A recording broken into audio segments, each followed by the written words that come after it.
गरुड़ पुराण के अनुसार क्या होता है मौत के बाद। मृत्यु को लेकर हर किसी के मन में सवाल होते हैं और सदियों से इंसानों ने इनके जवाब ढूंढने की कोशिश की। कई धर्म और विश्वास बने और लोग सब में कहीं ना कहीं मृत्यु के बाद आत्मा के होने का जिक्र करते हैं और स्वर्ग नर्क की बातें होती है।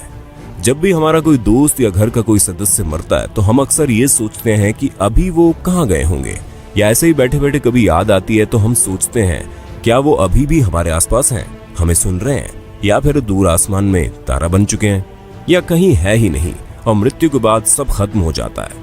इन सभी सवालों के जवाब विस्तार से लिखे हुए हैं गरुड़ पुराण में। गरुड़ पुराण हिंदू धर्म के 18 प्राचीन महाकाव्यों में से एक है।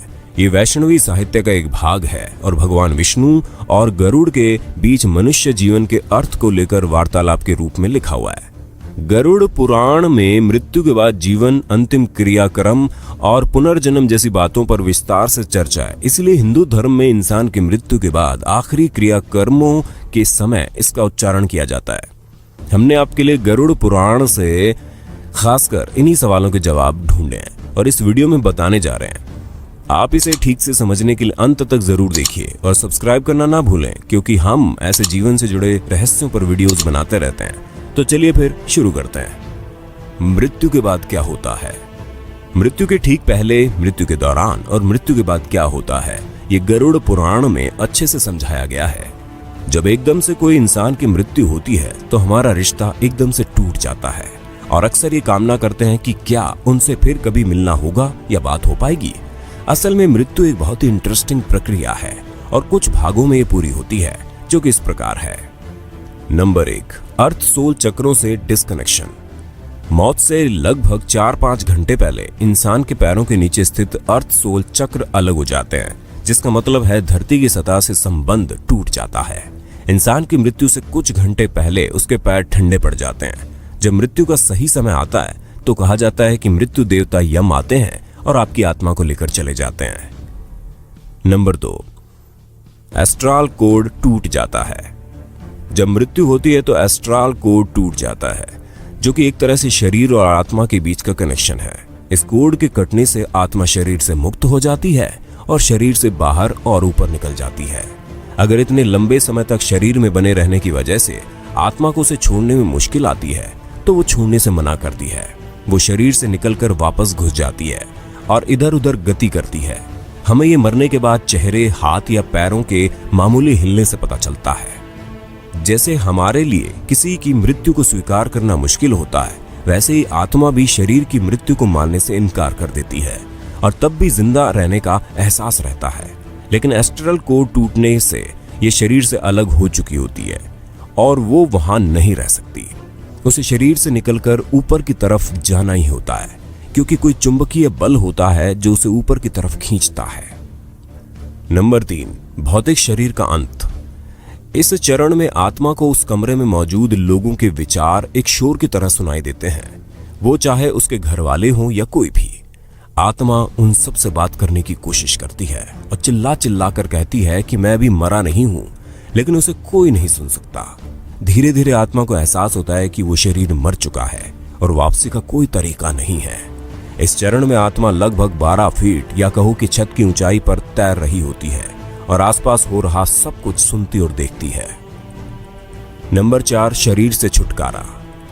जब अंतिम क्रियाक्रम हो जाता है तो आत्मा मान लेती है कि उसका इस धरती पर रहने का माध्यम खत्म हो चुका है और वह शरीर जो उसने इतने सालों तक अपना रखा था अब पंच तत्वों में लीन हो चुका है।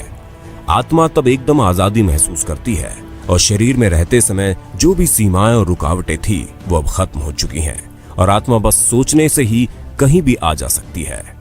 7 दिन तक आत्मा अपने शरीर के साथ रहते समय की पसंद की जगहों पर घूमती रहती है, जैसे कि उसका सबसे पसंदीदा कैफे, बगीचे में सुबह की सैर, ऑफिस वगैरह। अगर आत्मा धन दौलत से बहुत लगाव महसूस करती है तो वो तिजोरी के पास भी रहेगी। अगर बच्चों से बहुत लगाव हो तो बच्चों के पास रहेगी और उन्हें प्यार करेगी। 7 दिन बाद आत्मा अपने परिवार और धरती को अलविदा कहती है, इस धरती से दूर होने लगती है और दूसरी दुनिया में प्रवेश करती है। नंबर 5, सुरंग। कहते हैं कि एक बड़ी सी सुरंग होती है जो आत्मा को एस्ट्रल प्लेन तक पहुंचने से पहले पार करनी होती है और इसलिए कहा जाता है कि मृत्यु के बाद के 12 दिन बहुत महत्वपूर्ण होते हैं।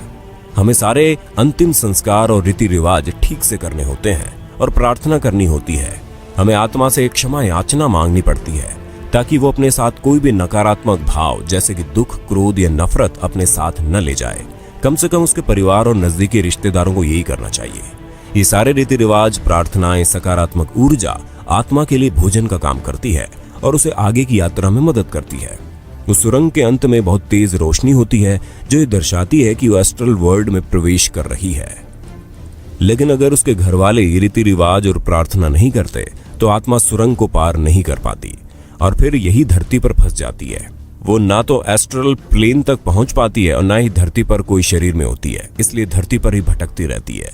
इसलिए किसी की मृत्यु के बाद भी उसके परिवार को अपनी जिम्मेदारी अच्छे से निभानी चाहिए और उसकी आत्मा को अंतिम यात्रा में मदद करनी चाहिए।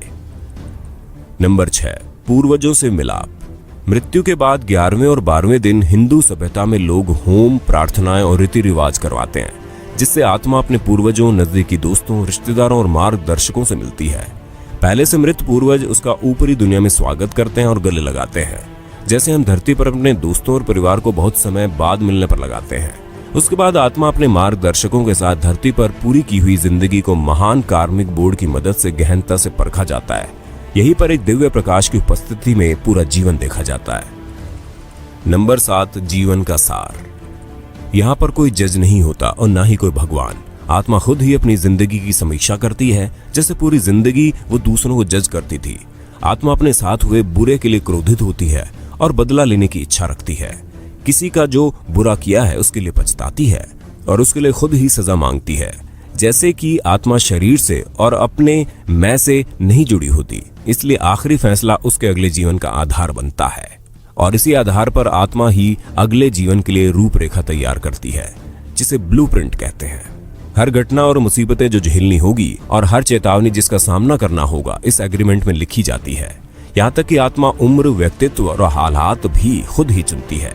उदाहरण के लिए किसी इंसान ने पिछले जीवन में किसी की बेरहमी से हत्या की और मरने के बाद जीवन की समीक्षा करते हुए उसे बहुत पछतावा हुआ और उसकी सजा खुद को देने के लिए आत्मा अगले जीवन में खुद की किसी बीमारी से ग्रस्त होने का दर्द देती है या अन्य कोई भी मुसीबत जिससे उसको अपने किए के लिए सजा मिले। खुद को खुद ही जज करके आत्मा ब्लूप्रिंट बनाती है। जितना ज्यादा पश्चाताप होगा, आत्मा खुद को अगले जन्म में उतनी कठिन सजा देती है। इसलिए कुछ गलत करने पर किसी को माफ करना और किसी से माफी मांगना बहुत जरूरी है और हमें अपने जीवन में इसे अपनाना चाहिए। अपने विचारों और भावों को शुद्ध रखना चाहिए क्योंकि हम उनको मृत्यु के बाद भी लेकर जाते हैं, क्योंकि वो हमारे कार्मिक बोर्ड पर छप जाते हैं। जब अगले जन्म का ब्लूप्रिंट तैयार हो जाता है तो कुछ समय खाली होता है, जिसे कूलिंग पीरियड कहते हैं। नंबर 8, पुनर्जन्म। एग्रीमेंट में हमने जो चुना है हम उसी हिसाब से जन्म लेते हैं। हम खुद ही अपने माता पिता चुनते हैं और माँ के गर्भ में या तो एग फॉर्मेशन के समय या चौथे 5वें महीने में प्रवेश कर जाते हैं, कभी कभी तो जन्म से एकदम पहले भी। ये ब्रह्मांड इसी तरह से डिजाइन किया गया है और हमारे जन्म के स्थान और समय से हमारी कुंडली बनती है, जो कि जिंदगी का ब्लूप्रिंट होती है। कभी कभी हमें लगता है कि हमारी किस्मत खराब है और हमारे ग्रहों में दोष है, लेकिन असल में वो बस आपके ही एग्रीमेंट का हिस्सा है। दोबारा जन्म के बाद अगर 40 दिन तक बच्चे को अपना पिछला जन्म याद रहता है और वो उसे याद करके अकेला होते हुए भी रोता है और हंसता है, उसके बाद पिछले जन्म की सारी याददाश्त चली जाती है और हम जिंदगी ऐसे जीते हैं जैसे हम पहले कभी थे ही नहीं। तो ये है जीवन और मृत्यु का सार, जैसे कि गरुड़ पुराण में लिखा है। अगली बार जब किसी दुख या समस्या के लिए भगवान या किस्मत को दोष दो तो याद रखना ये सब आपने ही चुना है और आपको ये स्वीकार करके उनका हिम्मत से सामना करना चाहिए और अगले जन्म में अच्छा हो सके उसके लिए अच्छे कर्म करें, सबसे प्यार से पेश आए।